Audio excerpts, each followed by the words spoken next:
Hello, everybody, and thanks for joining us today. I'm very pleased to have with me Annabel Berry. Annabel, thank you so much for joining us today. Thanks for asking me, Saritha. It's lovely to be here. Excellent. All right, Annabel, I want to start asking you, and I'm sure everybody is eager to find out, how did you get to where you are today? What are some of your career highlights? Would you like to share some of those with us today? Yes, so I got into cybersecurity, or information security as it was then, totally by chance. I didn't study computer sciences at all. I didn't do anything IT related at school or college. And in fact, actually, my degree is in English literature, which is about as far removed from cybersecurity as you can possibly get. I wrote my dissertation on Jane Austen, and there isn't much cyber related in there.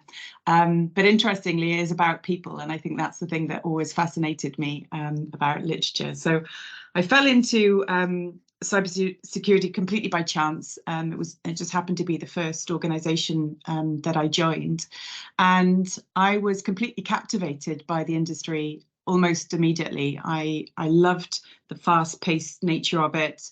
I loved the challenges that it presented. I loved the fact that it gave opportunities to help people. That's really how I saw it. That organizations were really struggling in how to address some of the issues that we were looking at in the mid 1990s, which interestingly, we're still looking at some of these today in 2023. But I really love that consultative nature in terms of how we could respond quickly, the fast-paced nature of it, and really the opportunity to work with people and to help and fix. So I think it piqued my interest in all of the things that I love, which is fixing problems, how to communicate really effectively, how to innovate, all of those things that I love and I thrive on. That's what this industry offers. And so my career evolved from the commercial side of the business to the technical side of the business for a while. And for the last 20 years, I've been either founding or leading organizations. I'm not one for standing still. I love a challenge. I'm a change maker. I love to challenge the status quo and try and think how we can improve and move businesses forward, really, to meet the need of an ever-changing industry and to remain relevant. And that's what's led me to where I am, really. It's taking some bold steps when they're offered up. So yeah. That's a really incredible story, Annabel, and what a way to pivot, right, from English literature all the way to cybersecurity. I think it's a clear message to everybody listening that you don't have to have a background in security. You don't need too much experience or any experience in security, as long as you have the passion, you have the will to do something in the space of cybersecurity. There are plenty of opportunities, right?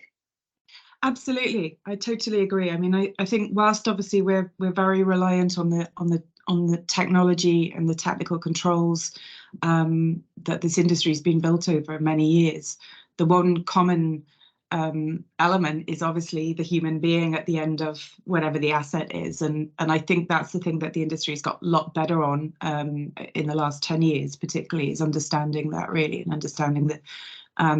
That really it's the people involved are the people who can make a real difference in terms of, how secure we are moving forward.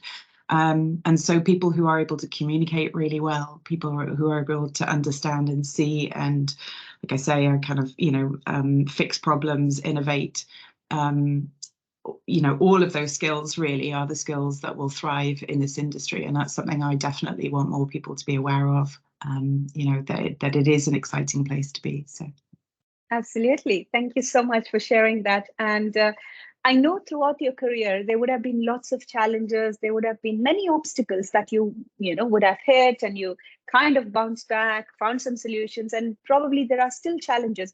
We all know that there are challenges out there across the world in various different ways, whether it's equal pays, whether it's coming to women's rights, whether it's discrimination at different events. There's lots of such challenges that is out there. According to you, Annabel, what are some of the challenges that you've seen? Do you have any secret sources or methods to mitigate that you'd like to share with us today? I think some of the things that I'm seeing now, the things that I'm being made aware of, obviously I'm lucky enough to be involved in Ladies Hacking Society and other organisations who focus on promoting women and supporting women in cybersecurity. And some of the biggest issues I'm seeing at the moment are around where unacceptable behaviour is still happening. And it's still happening in a variety of different places at events and certainly in networking, socializing opportunities, networking events that are related to other perhaps more official cybersecurity events. And the thing I'm seeing is that people are coming forward about this behaviour now, but actually what isn't happening is that isn't adequately being dealt with. And I think that's the biggest thing that I want to challenge people on, certainly from a place of leadership, is courage, really, is courage and the responsibility that we have when things are raised to us to act on that. And that's the thing that I'm seeing. I am seeing people coming forward, whereas, you know, however many years ago, that probably wouldn't have been the case. People just, you know, didn't want to, you know, create waves, didn't want to, you know, cause a problem, raise issues. And people are now feeling that they can do that. But we have a responsibility, I think, to deal with that in the appropriate way. And that's having the courage and the conviction to have the hard conversations when they need to happen, and to understand how things are being dealt with, and to educate ourselves on the best way of dealing with those. I think if we are, as an industry, creating events where people come together, we also have a responsibility to make sure that those are safe spaces for everybody. I think whilst there's a lot of work that's gone in over the last couple of years, we are nowhere near where we should be. And the vast volume of things that I've been made aware of even in the last 12 months is indicative of that. So I would say courage and conviction and the responsibility of leadership, which I take very seriously. So. Absolutely. I think this is a key message to anyone who's facing such challenges, and, you know, to come out, to speak up, to be able to, you know, show that there are such problems, but speak up openly about it and be able to relay this and communicate this at the right level. Do you have, flipping it the other side, do you have any messages to organizations, to different communities that run such events and so on? Do you have any message for them too? I think it's being very unambiguous about what isn't and isn't acceptable within your organization, and what is and isn't acceptable in events that you're running. If you're putting on events that, regardless of what they are, whether they're community events, whether they're an event that you volunteer at, it's making sure that people understand right from the word go what is and isn't acceptable for everybody. By the way, this isn't just a women's issue, but it's for everybody who is there, should be able to go along and feel like it is a safe environment where they can learn, thrive, network, you know, and have the same opportunities as everybody else. So, you know, I know that there are codes of conduct that are being created. I know it's something that CISEC is looking into at the moment, you know, and other people in the organisation have also raised this over the last couple of years. So I think it's thinking about that particularly ahead of events, really, in terms of thinking through if something is raised. It's one thing to say, this will not happen, and we will, you know, this is, you know, this isn't something that should be happening here. But it's quite another to understand how you're going to deal with that when those things happen, and they may happen.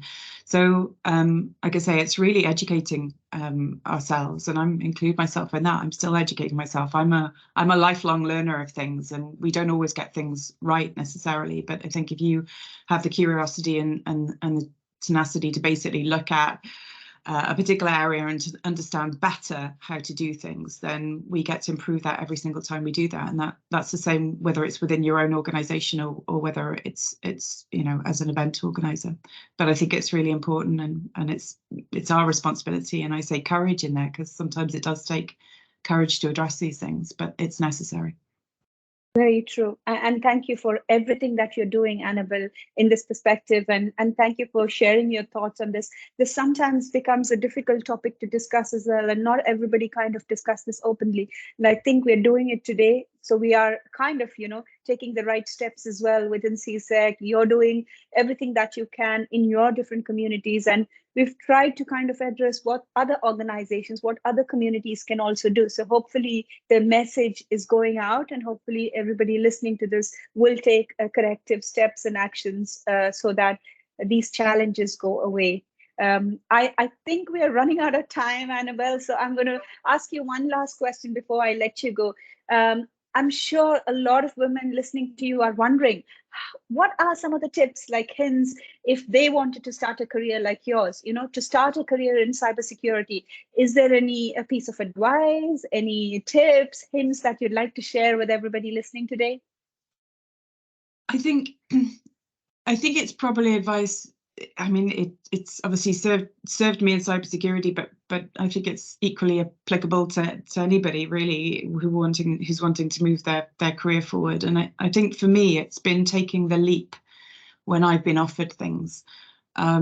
Quite often I see fear holding people back from doing things because they don't feel that they're ready, or they don't feel like they have the right credentials, or they don't feel like they've got enough certifications in a certain area. And, all right, sometimes those things might absolutely be necessary, but I think it's understanding when you can take a leap or not.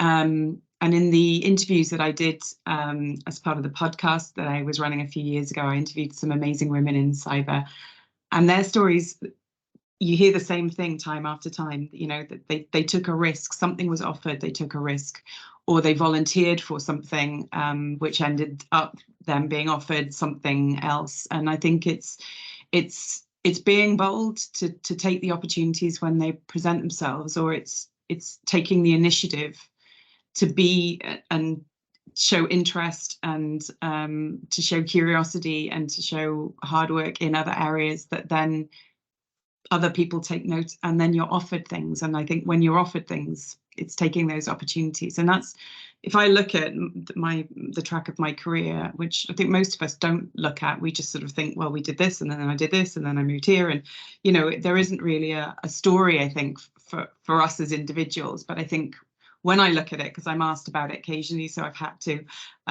is that really, I think, is the opportunity. So it's taking the leap, it's being courageous, it's being bold, and it's backing yourself, really, I think, and it's trusting your instincts, because I think more often than not, they're right. Some really amazing suggestions, some really amazing advices there. Listeners, be bold, innovative, take that leap, grab the opportunities, and there's always opportunity to learn, to challenge yourself, taking those risks. I think that is absolutely key. And it resonates really well with me as well, Annabel, in my career too. Every time there's something new, something emerging, I jumped at it and I took that opportunity, although it was completely new at that time and I had no clue what it was all about. But taking that leap, grabbing that opportunity, really then helped me excel. And, it kind of just makes me that go-to person at the end of the day. Eventually. Yes. So you're absolutely right. So really some amazing pieces of advice there. I hope the listeners are taking this and making a note of it, and building their own individual careers as well.